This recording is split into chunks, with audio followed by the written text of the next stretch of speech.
This is Audible. The Magos, and the definitive casebook of Gregor Eisenhorn. Written by Dan Abnett. Read by Toby Longworth.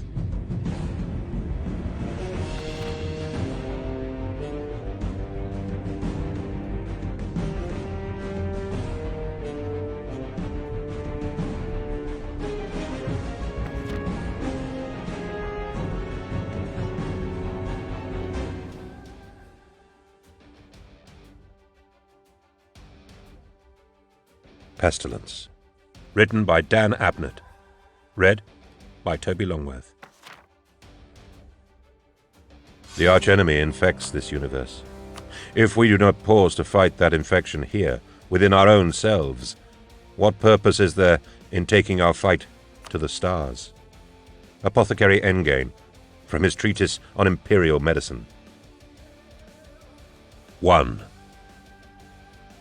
It is my belief that memory is the finest faculty we as a species possess.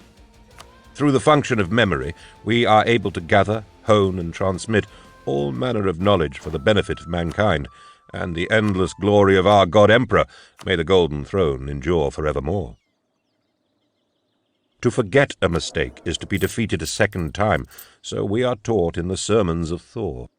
How many a great leader plan his campaign without memory of those battles won and lost before? How many his soldiers absorb his teaching and improve without that gift? How many the ecclesiarchy disseminate its message to the universal populace without that populace holding the teachings in memory? What are scholars, clerks, historians, or chroniclers but agencies of memory? And what is forgetfulness but the overthrow of memory, the ruination of precious knowledge, and an abhorrence? I have, in the service of His Exalted Majesty the Emperor of Terra, waged war upon that abhorrence all my life. I strive to locate things forgotten and return them to the custody of memory. I am a scrabbler in dark places, an illuminator of shadows, a turner of long unturned pages, an asker of questions that have lapsed, forever hunting for answers that would otherwise have remained unvoiced. I am a recollector, prizing lost secrets from the taciturn universe and returning them to the safe fold of memory, where they might again improve our lot among the outflung stars.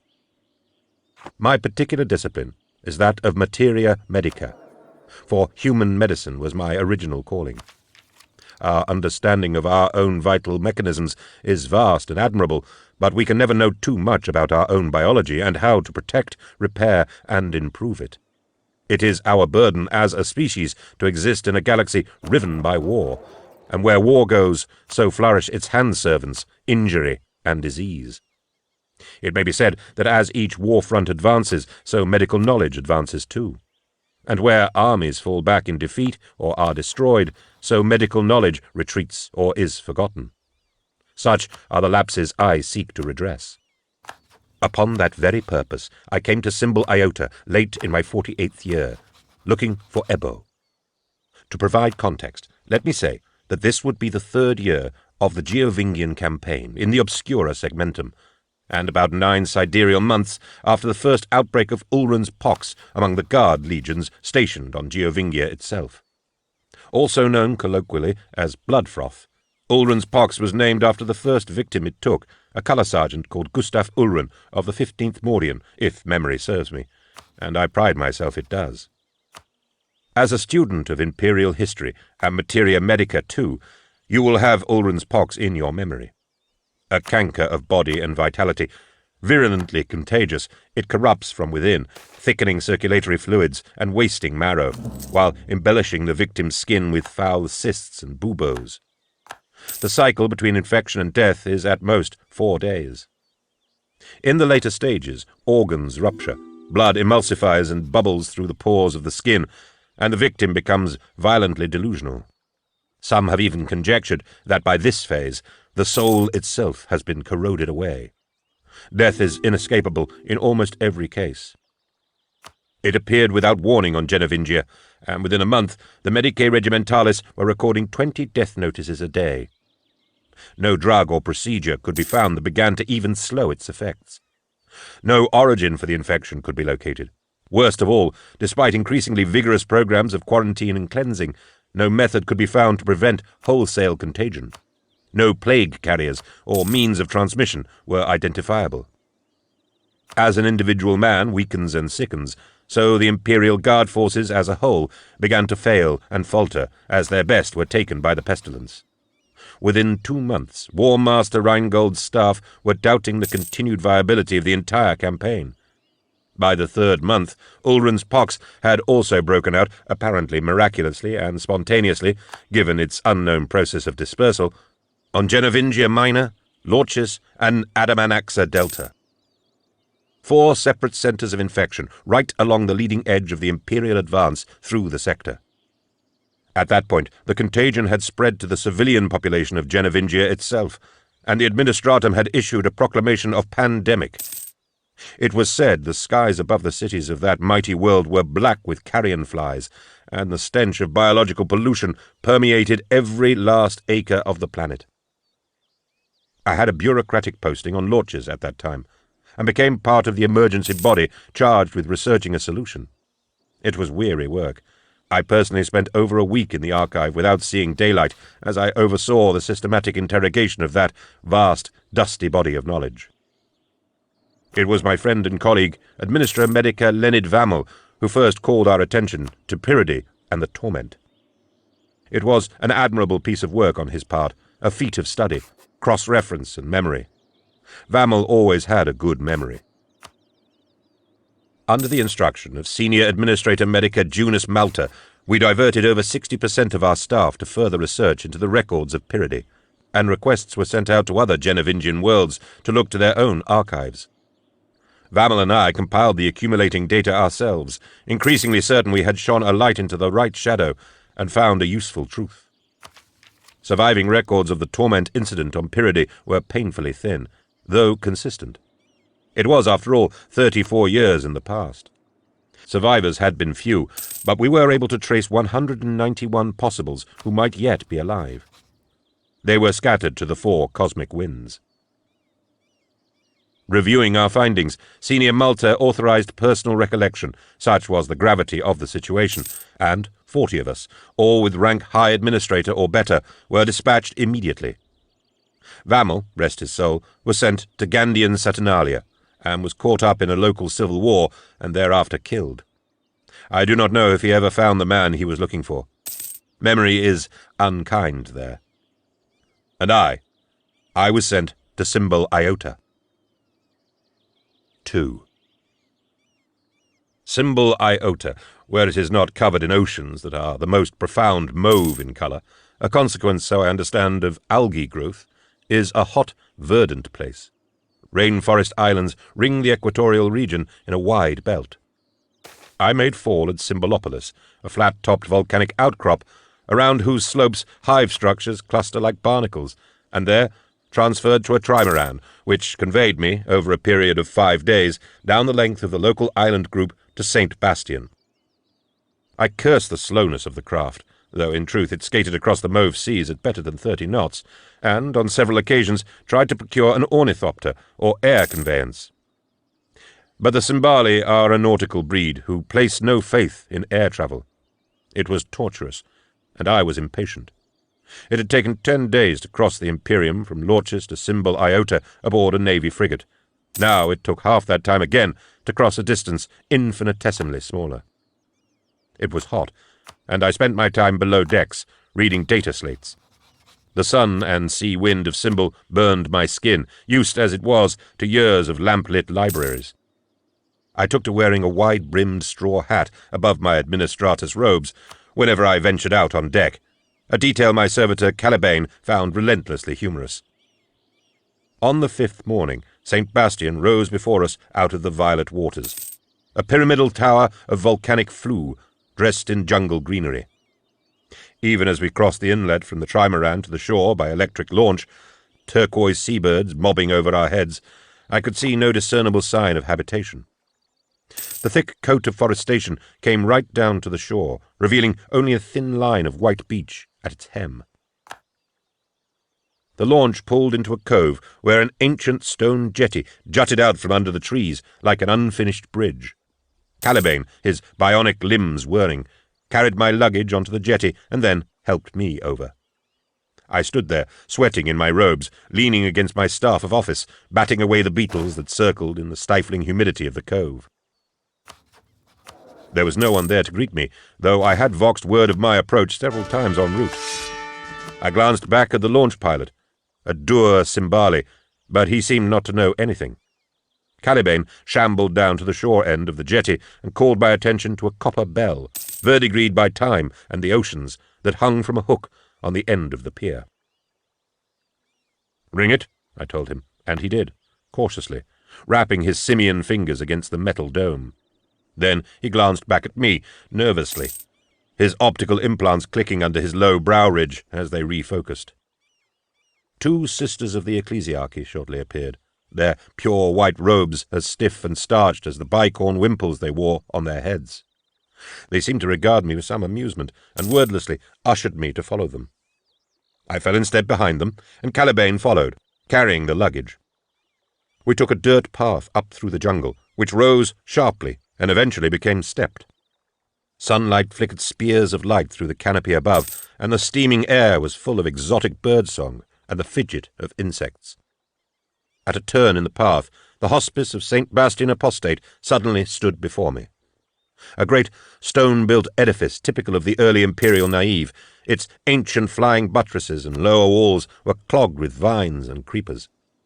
I could discern a main building of 5 stories, an adjacent chapel, which looked the oldest part of the place, as well as outbuildings, kitchens, and a walled garden. Above the wrought-iron lich-gate stood a weathered statue of our beloved god-emperor smiting the arch-enemy. Inside the rusty gate, a well-tended path led through a trimmed lawn, punctured by tombstones and crypts. Stone angels and graven images of the Adeptus Astartes regarded me as I followed the sisters to the main door of the hospice.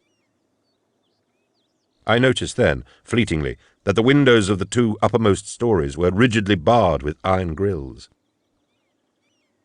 I left Caliban outside with my possessions and crossed the threshold behind the sisters. The main atrium of the hospice was a dark and deliciously cool oasis of marble, with limestone pillars that rose up into the dim spaces of the high vault. My eyes lighted on the most marvellous triptych at the altar end, beneath a stained-glass oriole window, which I made observance to at once. In breadth it was wider than a man's spread arms, and showed 3 aspects of the saint. On the left, he roamed the wilderness in apostasy, renouncing the demons of the air and fire. On the right, he performed the miracle of the maimed souls. In the centre panel, his martyred body, draped in blue cloth, the 9 bolter wounds clearly countable on his pallid flesh, he lay in the arms of a luminous and suitably mournful emperor. I looked up from my devotions to find the sisters gone. I could feel the subliminal chorus of a psychic choir mind-singing nearby. The cool air pulsed.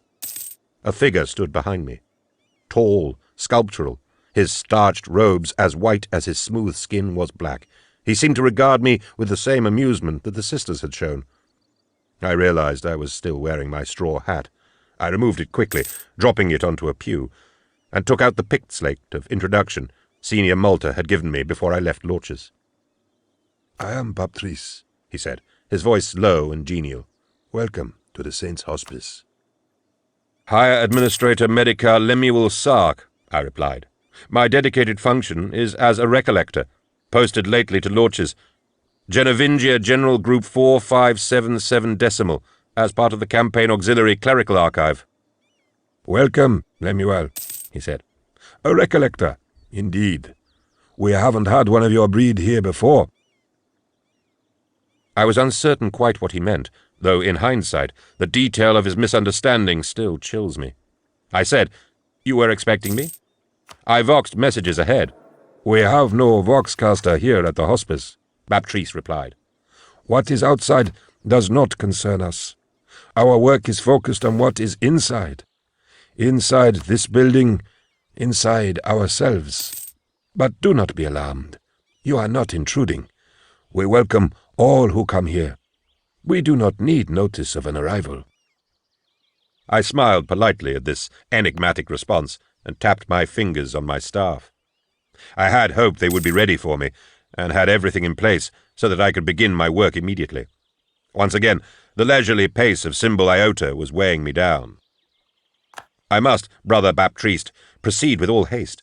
I wish to begin my efforts at once. He nodded. Of course. Almost all who come to St. Bastian are eager to begin. Let me take you through and provide you with food and a place to bathe. I would rather just see Ebo, as soon as it's possible. He paused, as if mystified. Ebo? Colonel Feig Ebo, late of the 23rd Landmark Lancers. Please tell me he is still here, that he is still alive. He is, Baptiste faltered, and looked over my picked slate properly for the first time. Some sort of realization crossed his noble face. My apologies, Higher Sark. I misconstrued your purpose. I see now that you are an acting recollector, sent here on official business. Of course, I snapped. What else would I be? A supplicant, coming here to find solace. An inmate. Those that arrive on the jetty and sound the bell are always that. We get no visitors, except those who come to us for help. An inmate, I repeated. Don't you know where you are? He asked. This is the hospice of St. Bastian, a refuge for the insane. 3. An asylum. Here was an inauspicious start to my mission. I had understood from my research that the hospice of St. Bastian was home to a holy order that offered sanctuary and comfort for those brave warriors of the Emperor's legions who were too gravely wounded or disabled by war to continue in service. I knew the place took in the damaged and the lost from war zones all across the sector, but I truly had no notion that the damage they specialized in was wounds to the psyche and sanity. It was a hospice for the deranged, individuals who presented themselves at its gates voluntarily in hope of redemption. Worst of all, Baptiste and the sisters had presumed me to be a supplicant. That damned straw hat had given me just the air of madness they were expecting.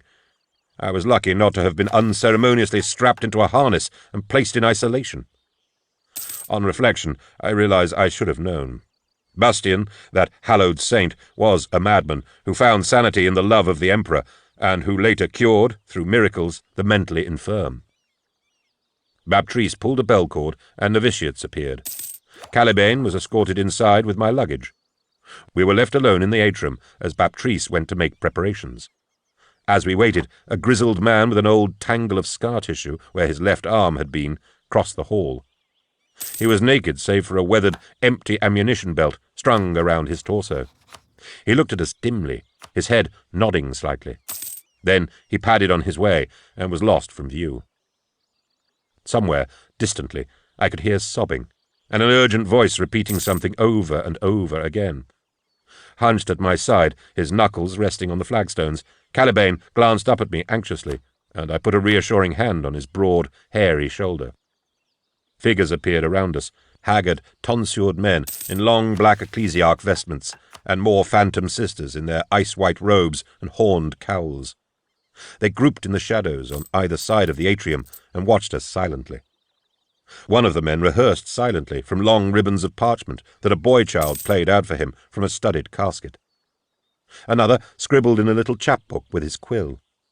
Another swung a brass censer around his feet, filling the air with dry, pungent incense. Baptiste reappeared. Brethren, bid welcome to Higher Administrator Sark, who has come to us on official business. You will show him every courtesy and cooperation. What official business?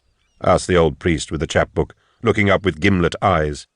Magnifying half-moon lenses were built into his nasal bone, and rosary beads hung around his dew-lapped neck like a floral victory wreath.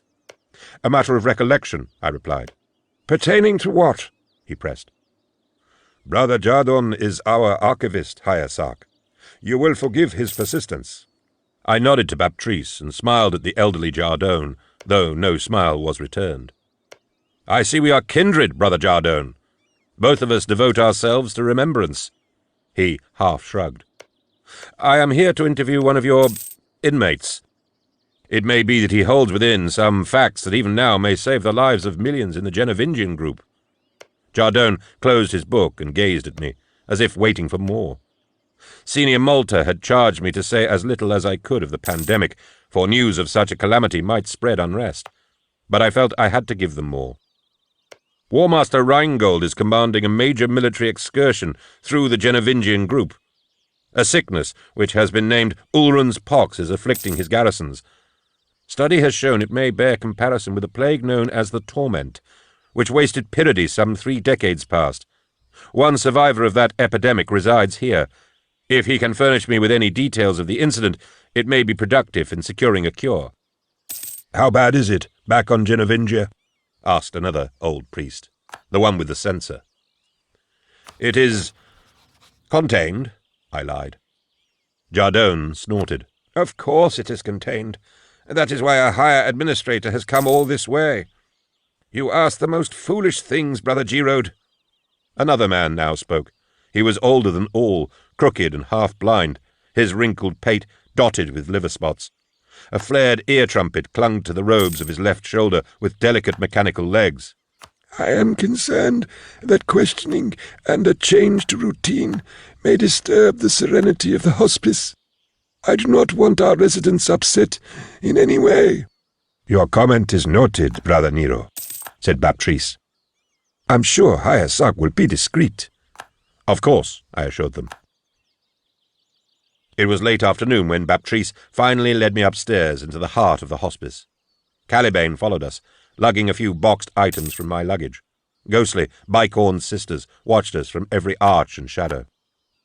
We proceeded from the stairs into a large chamber on the 3rd floor.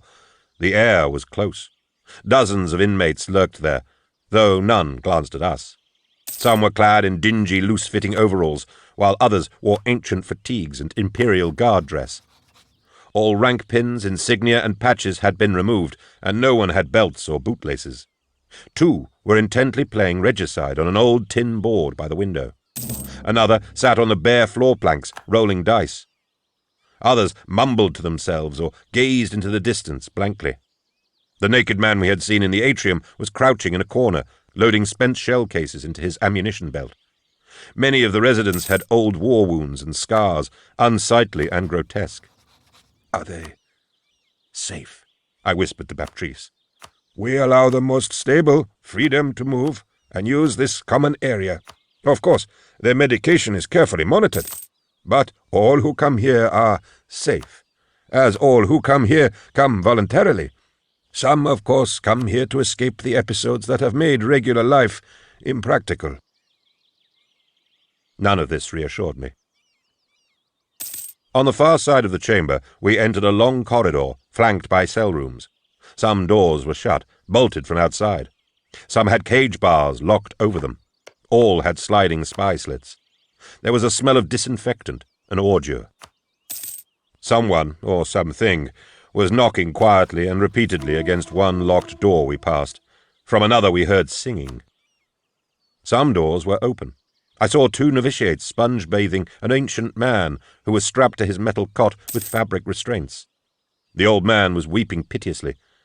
In another room, where the door was open but the outer cage locked in place, we saw a large, heavily muscled man sitting in a ladder-back chair, gazing out through the bars. He was covered in tattoos, regimental emblems, mottos, kill scores. His eyes glowed with the most maniacal light. He had the tusks of some feral animal implanted in his lower jaw, so they hooked up over his upper lip. As we passed, he leapt up and tried to reach through the bars at us. His powerful arm flexed and clenched. He issued a soft growl. "Behave, Iok," Baptiste told him. The cell next door to Iox was our destination. The door was open, and a sister and a novitiate waited for us.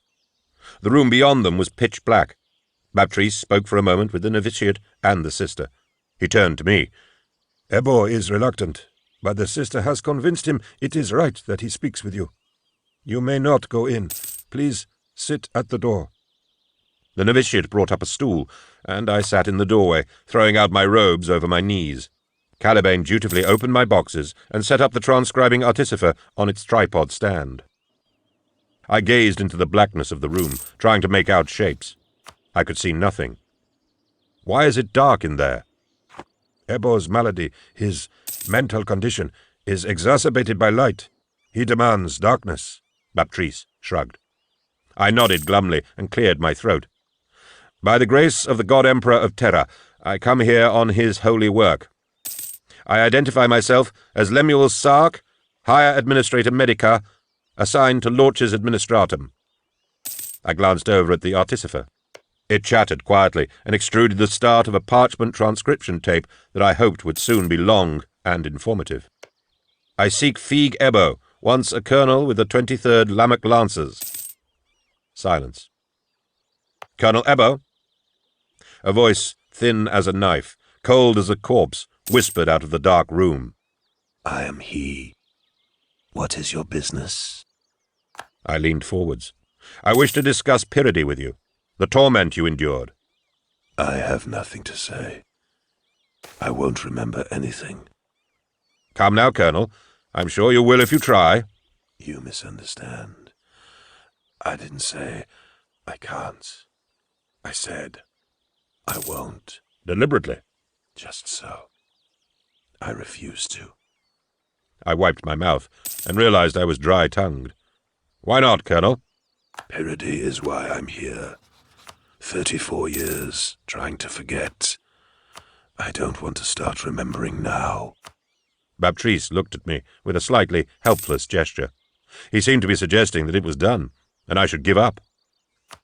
Men are dying on Genovingia from a plague we know as Ulrun's pox. This pestilence bears all the hallmarks of the torment. Anything you can tell me may help save lives. I couldn't then. 59,000 men died on Pyrrhide. I couldn't save them then, though I tried with every shred of my being. Why should that be different now? I gazed at the invisible source of the cold voice. I cannot say for sure, but I believe it is worth trying. There was a long pause. The artificer whirred on idle. Caliban coughed, and the machine recorded the sound with a little chatter of keys. How many men? I'm sorry, Colonel. What did you ask me? How many men are dying? I took a deep breath. When I left Lorches, 900 were dead, and another 1,500 infected. On Genovingia Minor, 6,000 and twice that number ailing. On Adamanaxa Delta, 200. But it had barely begun there. On Genovingia itself, 2.5 million. I heard Baptiste gasp in shock. I trusted he would keep this to himself. Colonel? Nothing. Colonel, please. Cold and cutting, the voice came again, sharper than before. Pyrrhide was a wasted place. 4. Pyrrhide was a wasted place. We didn't want to go there, but the arch-enemy had taken the eastern continent and razed the hives, and the northern cities were imperiled. War Master Getter sent us in. 40,000 Lammock Lancers, virtually the full strength of the Lammock regiments. 20,000 Fanshawe armor men and their machines, and a full squad of Adeptus Astartes, the Doom Eagles, shining grey and red. The place we were at was Pyrrhide Polar. It was God knows how old. Cyclopean towers and columns of green marble, hewn in antique times by hands I'm not convinced were human. There was a strangeness to the geometry. The angles never seemed quite right. It was as cold as a bastard. We had winter dress, thick white flak coats with fur hoods, but the ice got in the lasguns and dulled their charges, and the damned Fanshawe tanks were forever refusing to start. It was day, too.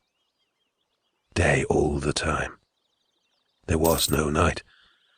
It was the wrong season. We were so far north.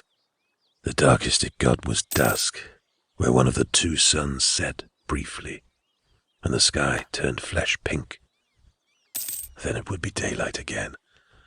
We'd been on and off for 2 months, mainly long-range artillery duels, pounding the ice drifts.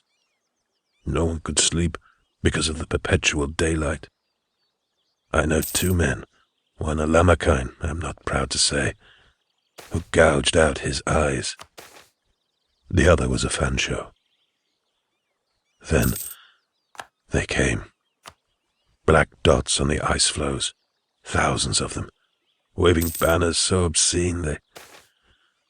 Whatever, we were in no mood to fight. Driven mad by the light, driven to distraction by the lack of sleep, unnerved by the curious geometry of the place we were defending, we were easy meat.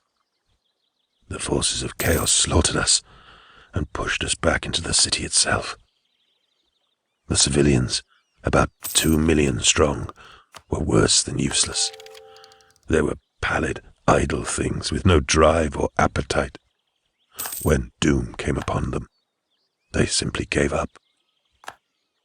We were besieged for 5 months, despite 6 attempts by the Doom Eagles to break the deadlock. Faith, but they were terrifying. Giants, clashing their bolters together before each fight, screaming at the foe, killing 50 for every one we picked off. But it was like fighting the tide, and for all their power, there were only 60 of them. We called for reinforcements. Getters had promised us, but now he was long gone aboard his warship, drawn back behind the fleet picket in case things got nasty. The first man I saw fall to the torment was a captain in my 7th platoon. He just collapsed one day, feverish. We took him to the Piridae Polar Infirmium, where Subjunctus Valles, the apothecary of the Doom Eagles Company, was running the show. An hour later, the captain was dead. His skin had blistered and bubbled. His eyes had burst. He had tried to kill Valles with a piece of the metal cot he had torn from the wall brace. Then he bled out. You know what that means? His entire body spewed blood from every orifice, every pore. He was a husk by the time it was over. In the day after the captain's death, 60 fell victim. Another day, 200. Another day, 1,000. Most died within 2 hours. Others lingered for days, pustular, agonized. Men I had known all my life turned into grisly sacks of bone before my eyes. Damn you, Sark, for making me remember this. On the 7th day, it spread to the Fanshawe as well. On the 9th, it reached the civilian population. Valles ordered all measure of quarantine, but it was no good. He worked all hours of the endless day trying to find a vaccine, trying to alleviate the relentless infection. On the 10th day, a Doom Eagle fell victim. In his torment, blood gouting from his visor grills, he slew 2 of his comrades and 19 of my men. The disease had overcome even the Adeptus Astartes purity seals. I went to Valles, craving good news. He had set up a laboratory in the infirmium, where blood samples and tissue scrapes boiled in alembics and separated in oil flasks. He assured me the torment would be stopped.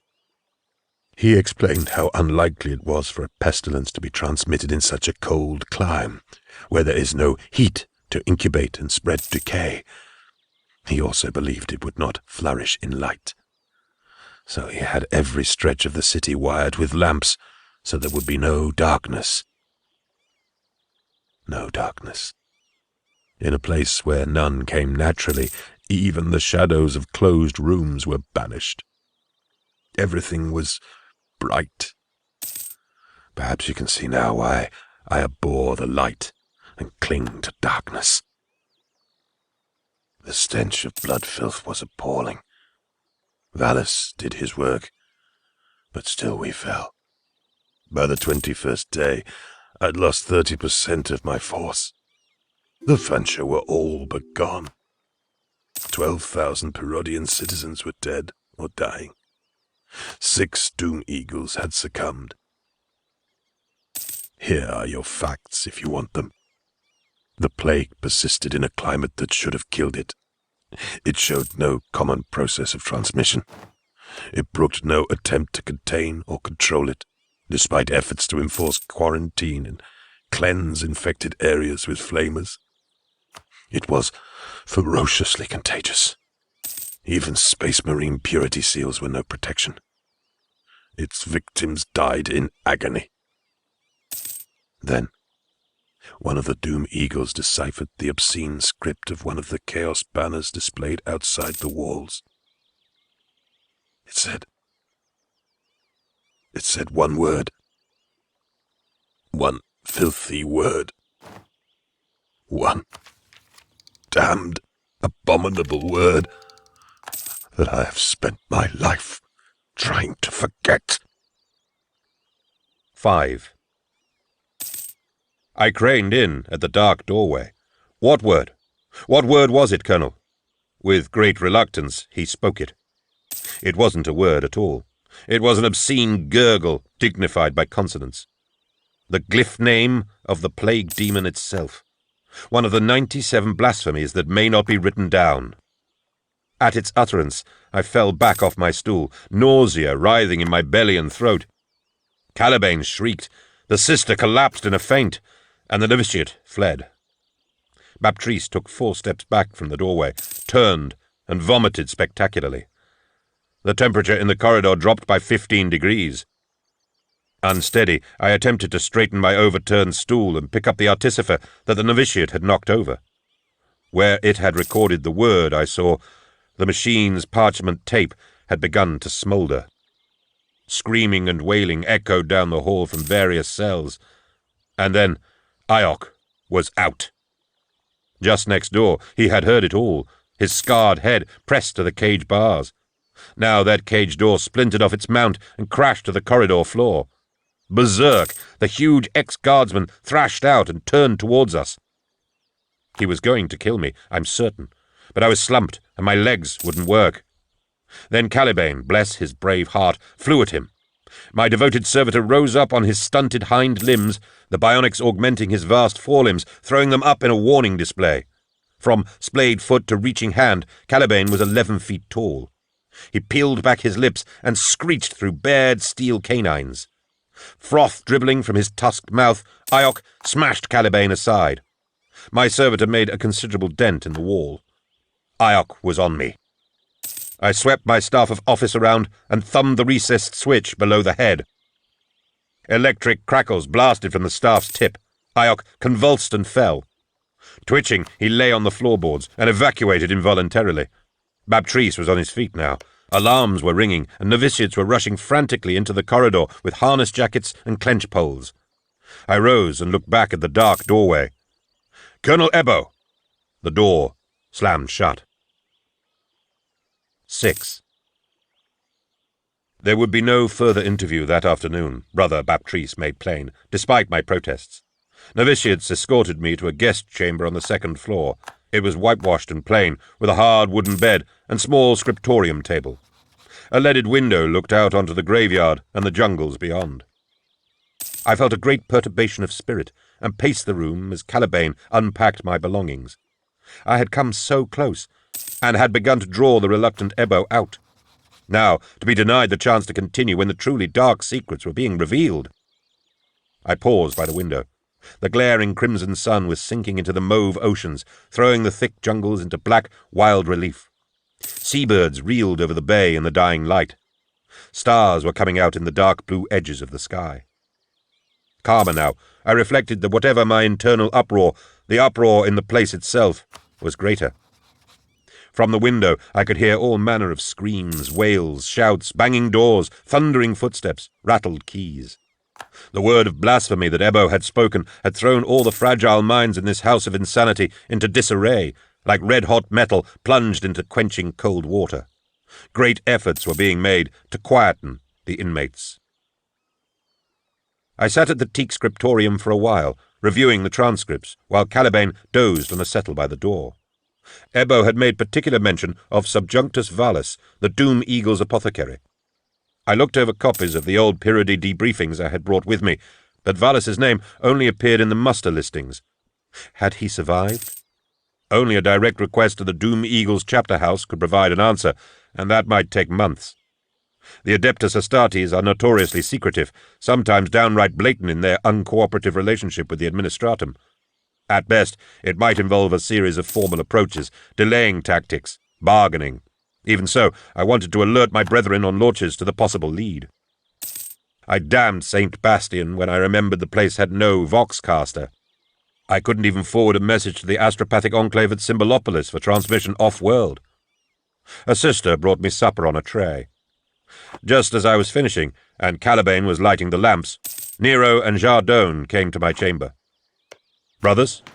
Jardone got right to it, staring at me through his half-moon lenses. "The Brotherhood of the Hospice have met, and they decided that you must leave tomorrow. No further audiences will be granted. We have a vessel that will take you to the fishing port at Math Island. You can obtain passage to Symbolopolis from there." "I am disappointed, Jardone. I do not wish to leave. My recollection is not complete." "It is as complete as it's going to be," he snapped. "The hospice has never been so troubled," Nero said quietly. "There have been brawls. 2 novitiates have been injured. 3 inmates have attempted suicide. Years of work have been undone in a few moments." I nodded. "I regret the disturbance, but—" "No buts," barked Jardone. "I'm sorry, Higher Sark," said Nero. "That is how it is." I slept badly in the cramped cot. My mind, my memory, played games, going over the details of the interview. There was shock and injury in Ebbo, that was certain, for the event had been traumatic. But there was something else, a secret beyond anything he had told me, some profound memory. I could taste it. I would not be deterred. Too many lives depended on it. Caliban was slumbering heavily when I crept from the chamber. In the darkness, I felt my way to the stairs and up to the 3rd floor. There was a restlessness in the close air. I moved past locked cells where men moaned in their sleep or muttered in their insomnia. At intervals, I hugged the shadows as novitiate wardens with lamps made their patrol. It took perhaps 3/4 of an hour to reach the cell block where Ebbo resided. I stalked nervously past the bolted door of Iok's room. The spy slit opened at my touch. "Ebbo." "Colonel Ebbo," I called softly into the darkness. Who? His cold voice replied. "It is Sark. We weren't finished." Go away. "I will not, until you tell me the rest." Go away. I thought desperately, and eagerness made me cruel. "I have a torch, Ebbo. A powerful lamp. Do you want me to shine it in through the spy hole?" When he spoke again, there was terror in his voice. Emperor, forgive me for my manipulation. What more is there? He asked. The torment spread. We died by the 1,000. I cannot help your cause, though I pity those men on Genovingia. You never told me how it ended. Did you not read the reports? I glanced up and down the dark cell block to make sure we were still alone. I read them. They were sparse. They said War Master Getus incinerated the enemy from orbit, and ships were sent to relieve you at Pyrrhidi Polar. They expressed horror at the extent of the plague loss. 59,000 men dead. No count was made of the civilian losses. They said that by the time the relief ships arrived, the torment had been expunged. 400 men were evacuated. Of them, only 191 are still alive, according to the records. There's your answer, then. No, Colonel. That's no answer. How was it expunged? We located the source of infection. Cleansed it. That was how. How, Ebbo? How, in the God Emperor's name? It was the height of the torment. Thousands dead. 7. It was the height of the torment. Thousands dead. Corpses everywhere.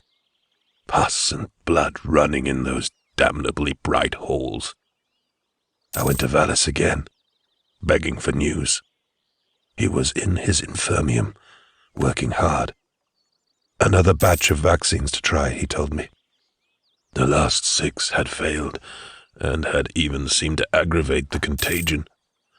The men were fighting themselves by then, killing each other in fear and loathing. I told Valis this, and he was silent, working at a flame burner on the steel workbench. He was a huge being, of course, Adeptus Astartes, a head and a half taller than me, wearing a cowled red robe over his Doom Eagle's armor. He lifted specimen bottles from his Narthesium and held them up to the ever-present light. I was tired like you wouldn't believe. I hadn't slept in days. I put down the flamer I had been using for cleansing work and sat on a stool. "Are we all going to perish?" I asked the great apothecary. "Dear, valiant Ebo," he said with a laugh. "You poor little man. Of course not. I will not allow it." He turned to face me, filling a long syringe from a stoppered bottle. I was in awe of him, even after the time we had spent together. "You are one of the lucky ones, Ebo. Clean so far. I'd hate to see you contract this pestilence. You have been a faithful ally to me through this dark time, helping to distribute my vaccines. I will mention you to your commanders." "Thank you, apothecary." "Ebo," he said, "I think it is fair to say we cannot save any who have been infected now. We can only hope to vaccinate the healthy against infection. I have prepared a serum for that purpose, and I will inoculate all healthy men with it. You will help me, and you will be first, so I can be sure not to lose you." I hesitated. He came forwards with the syringe, and I started to pull up my sleeve.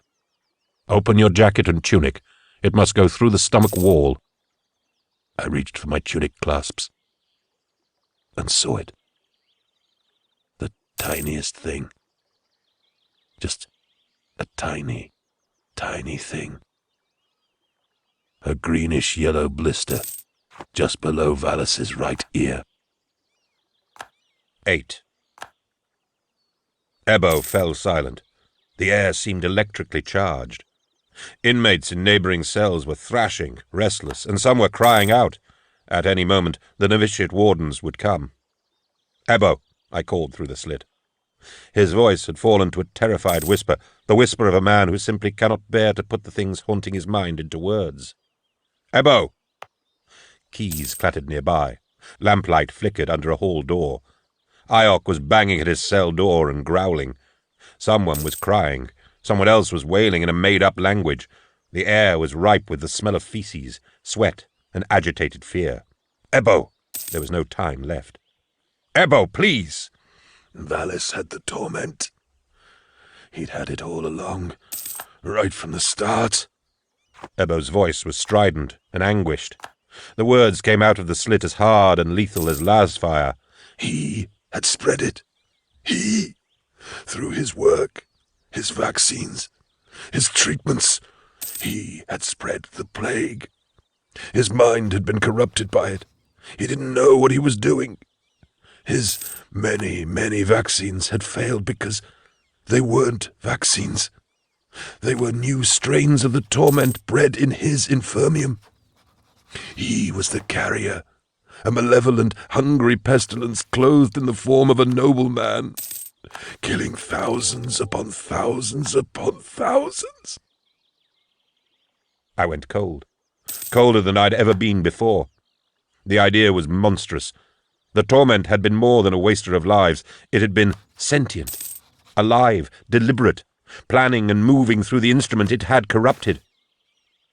The door of Iok's cell was bulging and shattering.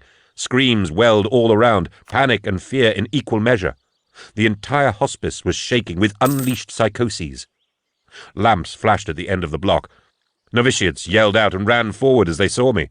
They would have reached me had not Iok broken out again, rabid and slavering, throwing his hideous bulk into them, ripping at them in the frenzy. "Ebo!" I yelled through the slit. "What did you do?" He was crying, his voice ragged with gut-heaving sobs.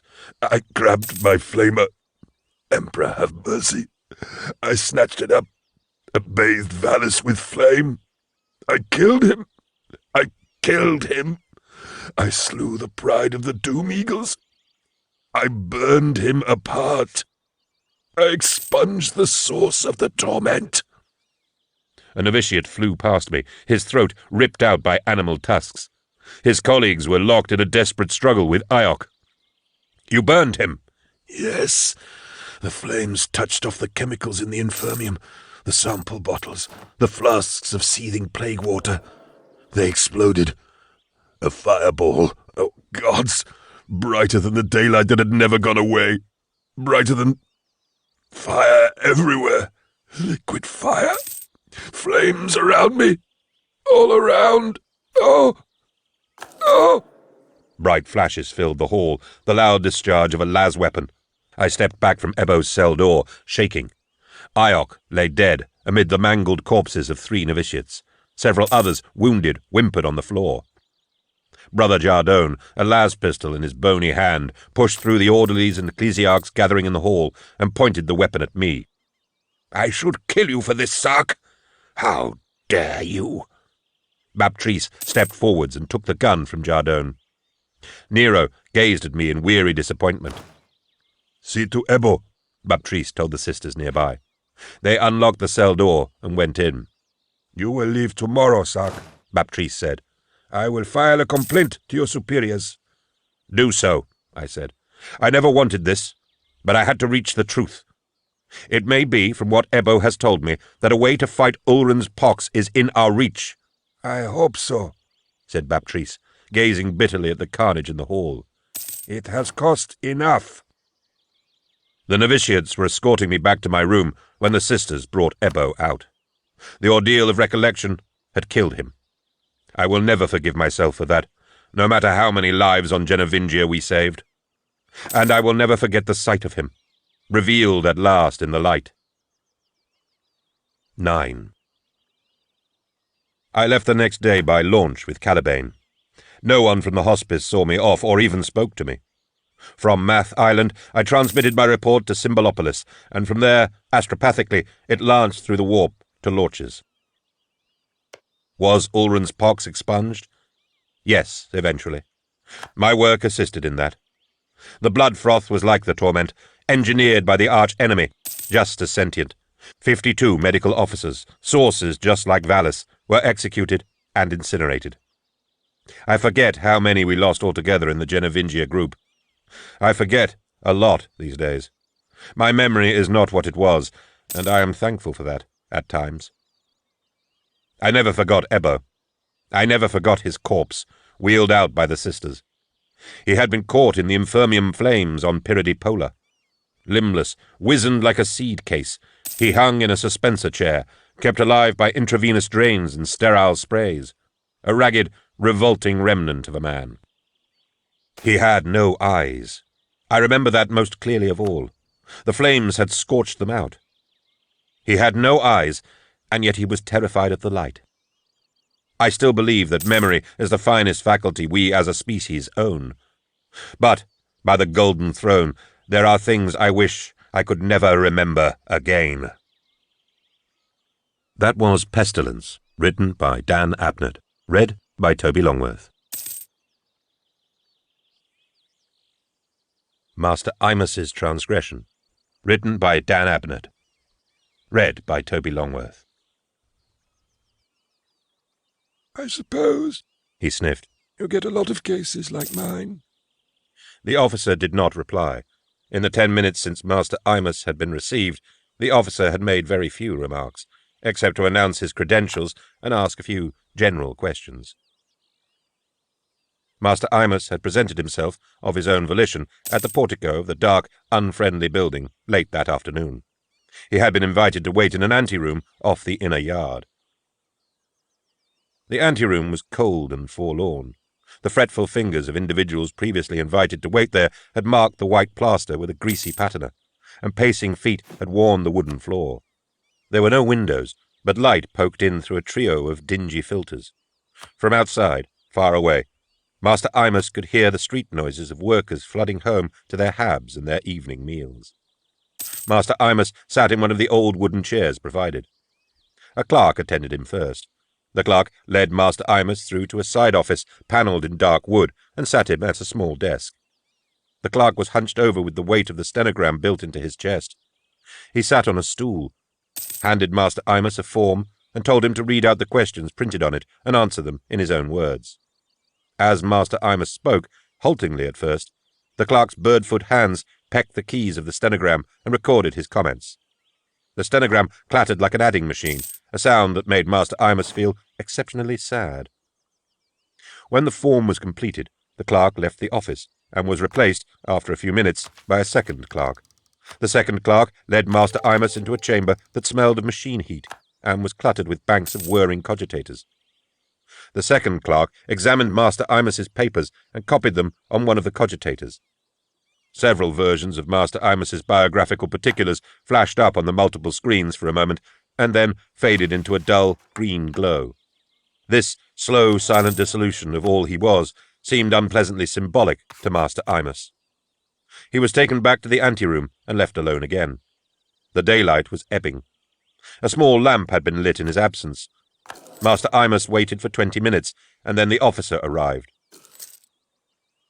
"Johann Imus?" the officer asked as he entered the room, reading from a data slate. Master Imus stood up. "That's me, sir," he said. The officer was a tall, well-made man with dark hair.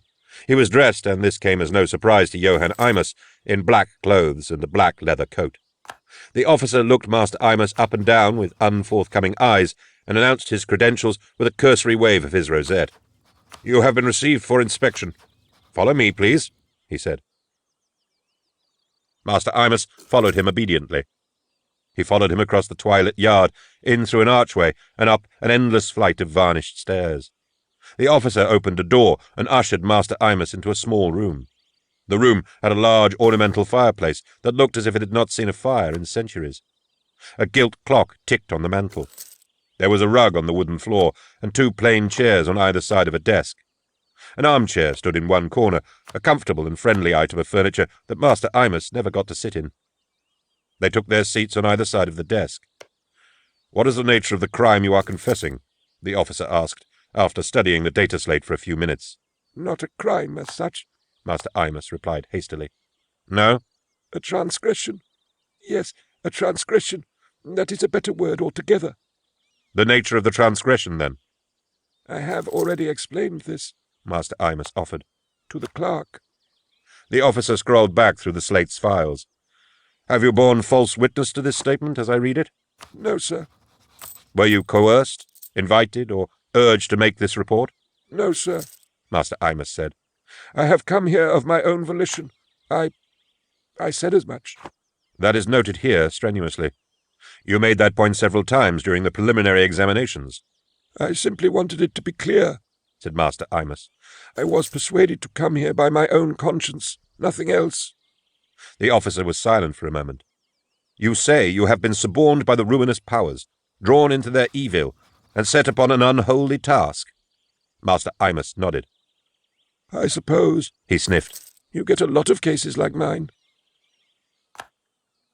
"Everything must be held carefully to account," stated Johann Imus. "I am an indentured bookkeeper and a citizen of Imperial Hesperus, the latter an honour I hold even more dear than my work at Slosha and Daviov et Cie. My father was keeper of books for Slosha and Daviov, and his before him. My work, like theirs, involves the enumeration of company accounts, the allocation of funds, the scrutiny of audits, and the day-to-day upkeep of financial income and outgoings. I have held my post for 62 years and run a department of 18 underkeepers. No, I have no wife, no kin to speak of. My work is my life. Slotcher and Daviov, an illustrious auction house. Surely you've heard of it. Well, it maintains offices in the Garcelle Commercia, just off the place 14th Jaumier. In the main, we deal with antique furnishing, silks, samotar-ware, Brasheen mannequins, and fine arts. The sale rooms are on Varsenson Street, beside the lifter depot. There are open fair sales every mains day, and specialist auctions every other sol day. Occasionally we hold irregular fêtes for particular customers or particular treasures. Last Gorgon's Day we offered a list that included 8 small ooze-like busts by Sambriano Celci and a series of humaniques from the Jocero ruins on Tornish. No, sir, I am no connoisseur. My salary does not provide me with the funds to collect or speculate, but funds are my business. I am painstaking and exact in my work.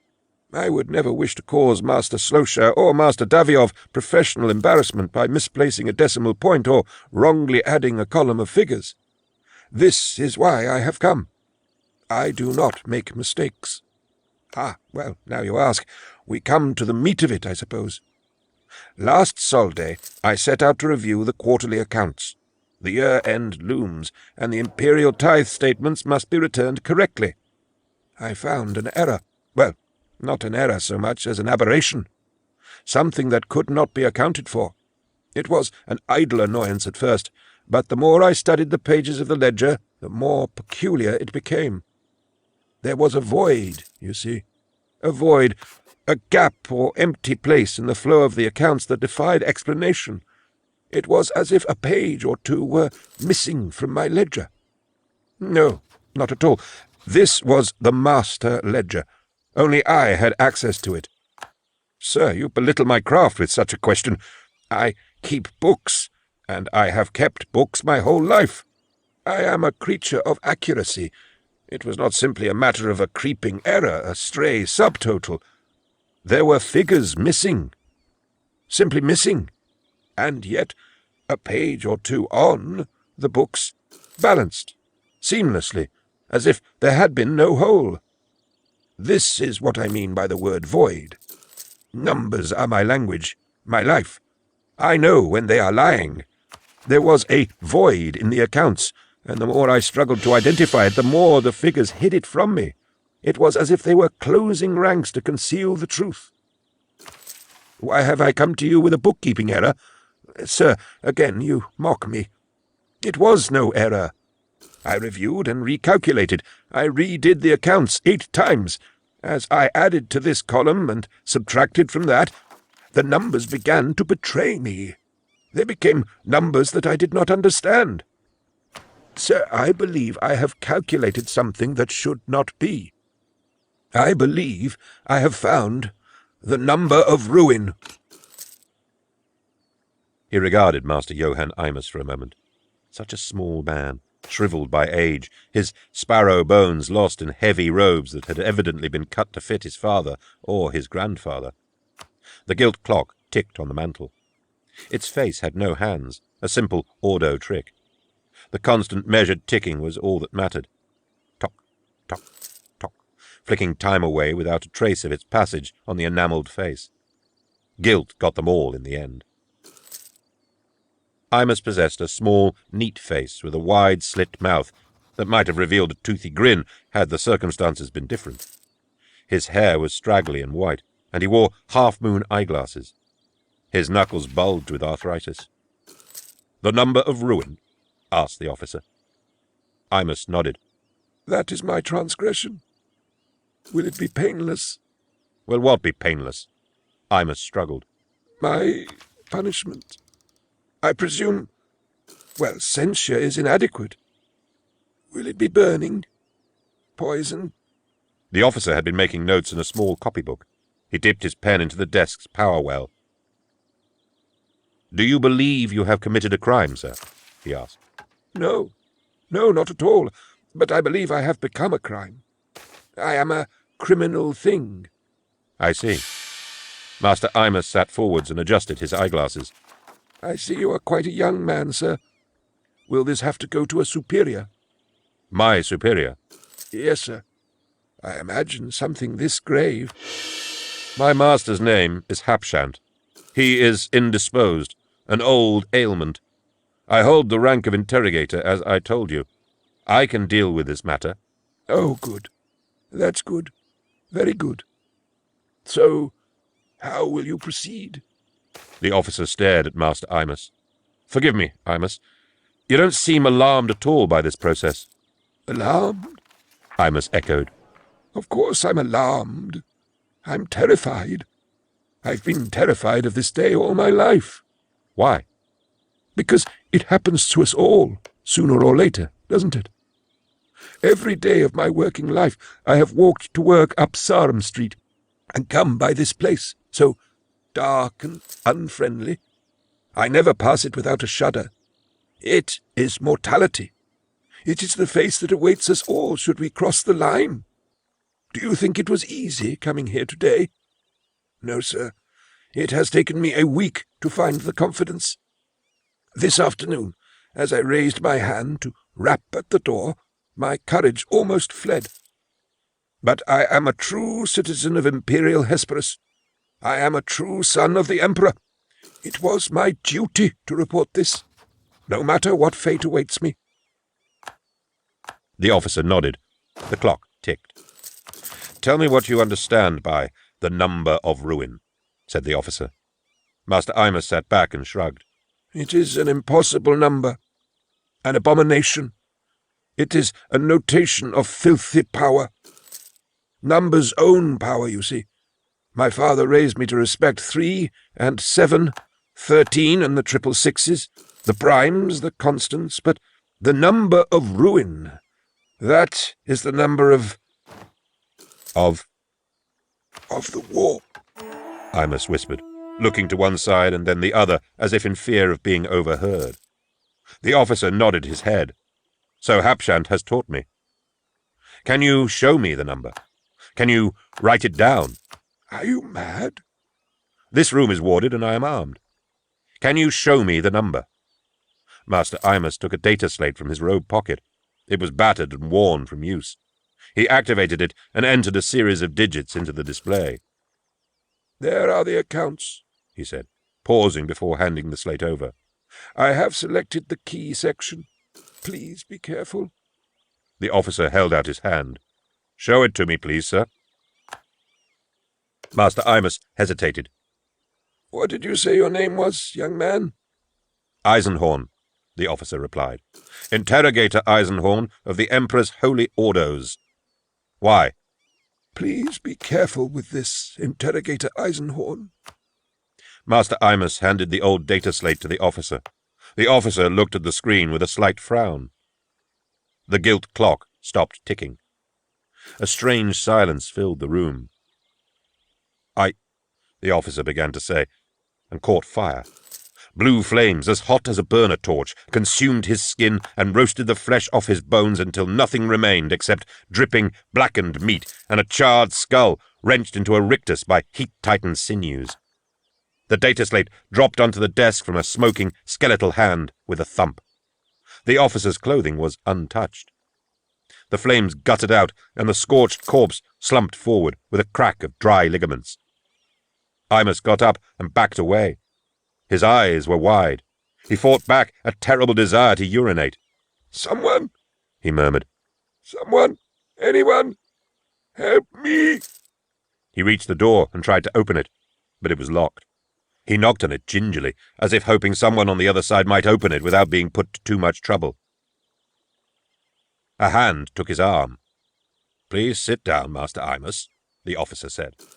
Master Imus started rather badly, and recoiled with such surprise he banged his elbows and the back of his head against the door. The officer, who was not burned in any way, was standing in front of him. "Master Imus." Master Imus began to shake. Then he started to hiccup. He continued to stare at the officer. "What did you see?" the officer asked. You were on fire, replied Master Imus. You caught fire.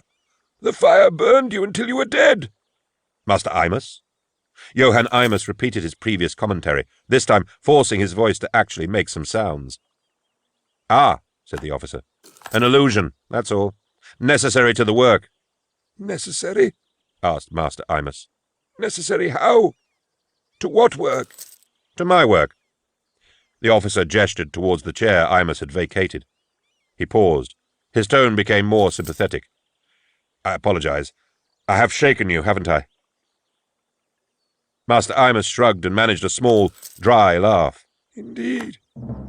I have never seen a man combust before. I have never even seen a man die. How was the illusion done? What was the point of frightening me? The officer's sympathetic air melted. "I'm not about to answer any questions, sir. All the questions will be mine." There were a great many of them. They came at Master Imus so rapidly he became rather flustered. The officer asked him the names of his parents and his votation numeral, and inquired of his political leanings. He asked Master Imus to account for his whereabouts on certain dates stretching back 2 years. He asked if Master Imus could operate a cogitator, if he held keys to the auction house premises, if he had ever been off-world, and where his family originated from. Master Imus attempted to answer as best he could. Sometimes a new question came at him before the last answer had been completely recited. "Is there a record of public misdemeanors in your family? How long have you resided at your current address? Can you detail your diet in general terms? Are you receiving Medicaid treatment for any ailment? Have you ever been to Auselberg? How many languages do you speak? How many languages do you read? Do you dream? What do you dream about? How often do you attend templum services? Have you ever taken the standard Psychana test? Have you ever been in trouble before?" Am I in trouble now? asked Master Imus. He was made to wait in the anteroom again. Night had fallen. The lamp, almost out of promethium, fluttered valiantly. The officer came to get him, and led him out into the street. The evening was warm and humid. Master Imus could smell the roasting and poaching and frying underway in the kitchens of the local eating-houses. A few pedestrians passed by along the pavement under the street lamps. Where are we going? Master Imus asked. "What did I tell you about questions?" the officer asked. Master Imus pursed his lips and shrugged. 2 men joined them from the dark building. One was an old, shuffling being in long, dark robes. The other was a young man, of an age and mode of dress that matched the officer's. This man was more handsome, however, more genial in his countenance. "Is this the fellow?" he asked. The officer nodded. "Let's process this, Gregor," the man requested. "I had plans for tonight." They walked down the street. The officer and the other young man walked on either side of Master Imus, like an escort of jailers walking a convict to the scaffold. The old, hunched man followed them. "We will inspect your hab," the officer said. Of course, said Master Imus. it's not far. Master Imus took out his keys and opened the deadbolts of his door one by one. A baby was crying loudly on the floor below, and the stairwell was pungent with the odour of steamed cabbage. Mistress Elver from down the landing came out and made a point of sweeping her front step so she could get a good look at the dark men Master Imus had brought home with him. As Master Imus finished the business of unlocking, the officer's companion turned to look at Mistress Elver. "Are these your eyes, good wife?" he called. "I found them in the back of my head." Mistress Elver bridled and went inside. The young man laughed. "Don't start, Titus," the officer said. The other man leaned against the wall. "Nosy old bitch," he remarked. 48, said the old man lurking behind them. 48 what? asked the officer, turning. steps, 2 flights of 24. Asquar spruce, not local. Vitrion glass in the lamp housings, though some of them have been replaced by cheaper alternatives. "And this is pertinent how?" inquired the young man called Titus. The old man shrugged with a bionic hiss. "Oh, it's not." Master Imus opened the door. He felt rather ashamed of the musty smell that breathed out of the doorway. The officer produced a docket. "Sign this," he told Master Imus. What is it? "A waiver. Interrogator Endor and I are about to search your residence." Master Imus initialed the docket. The 2 interrogators entered the hab. Master Imus followed them, and the old man shuffled in behind him. The old man sniffed. Sec vinegar, he said. What? asked Master Imus. Sec vinegar and K-leaf. I use the vinegar to clean my fingers, said Master Imus. It's the only thing that gets the ink out. The only thing that gets the ink out, the old man repeated. And I use K-leaf in a paste to regrind my quills. You don't smoke it then? asked the old man. Smoke it? Why? As a balm against rheumatic inflammation? No. Ah, the old man said. He shuffled forwards into the living room, his legs creaking like a servitor's. He was terribly hunched, and his augmetic eyewear clicked as it hunted. You should. It's very medicinal. It would help your hip.